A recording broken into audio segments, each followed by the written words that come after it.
He didn't raise his voice. He didn't warn him twice. He just picked the guy up and slammed him flat onto the floor like gravity owed him money. Yeah, the nicest manager in the building. But let me take you back a few minutes before that moment, because this did not come out of nowhere. It's 1995, Central Arkansas. 18 years old, working the graveyard shift at Denny's. And if you've ever worked that shift, you already know how this goes. Quiet, calm, almost peaceful, until the bars close. And then, chaos clocks in right on time. Around that sweet little hour when bad decisions peak, a table of 4 guys walks in, loud, already drunk. And one of them? Oh, he is on a completely different level. You know the type. The guy who thinks volume equals personality.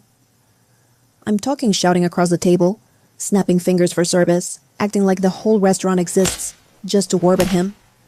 And honestly, you can deal with annoying. You can deal with loud. That's part of the job. But then he crossed a line. My manager notices the noise first. This guy was known for being calm, soft-spoken, the kind of person who would rather de-escalate than confront. So he walks over, polite, professional, just asks them to keep it down for the other diners. Simple request, bare minimum really.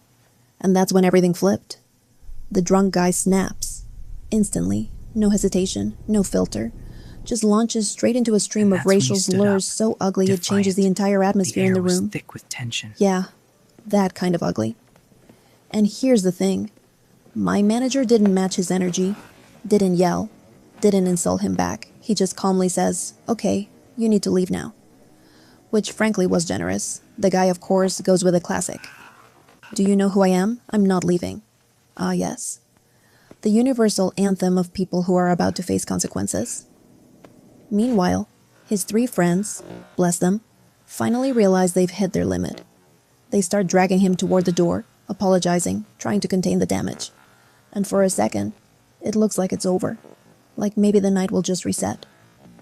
But stay with me, because this is where it gets interesting. They reach the front counter, right near the service opening. And out of nowhere, this guy breaks free. Not stumbles, not argues, charges, straight into the staff-only area. Full body, full speed, no hesitation. At this point, there's no confusion about intent. This isn't drunken stumbling anymore.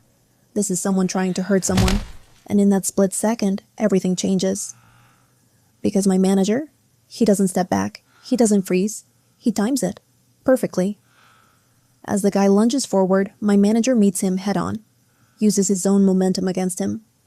Lifts him clean off the ground, like this guy suddenly forgot how physics works, and slams him straight onto the floor. Flat. Done. Over. I'm sorry. What? And before the guy can even process the fact that he just got turned into a cautionary tale, my manager is already on top of him. Lands a punch. 1 clean hit. And then finally raises his voice. "Get the funks out of my restaurant." And you could feel it. That wasn't just anger. That was restraint breaking. Because that kind of disrespect, that kind of attack, it builds and builds. And then one moment pushes it too far. Silence. The whole restaurant just pauses. Like everyone collectively forgot how to breathe for a second. Police get called. Ambulance too, because apparently consequences hurt. And here's the part that almost makes it funny. The guy actually tries to press charges. Yes. After charging into a restricted area. After throwing himself into a situation he created. The audacity. The sheer, unbothered audacity. But reality catches up quickly. Because once the facts come out, it's crystal clear. He crossed into the back of house. He initiated physical aggression. That's self-defense, clean and simple. Every single member of the waitstaff backs the manager up. Statements, witnesses, no hesitation, because we all saw it. And more importantly, we all knew who he was before that moment. A good man who had simply had enough. No charges, no consequences for him. The drunk guy, hauled away, seen over, and just like that. The restaurant resets, coffee gets poured, orders get taken, plates keep moving. Because that's how those shifts work. No matter what just happened, the night keeps going. But some moments don't just pass, they stick. 30 years later, that memory still stands out. Not because of the fight, but because of what led to it. Because watching someone patient, calm, and respectful finally reach their limit.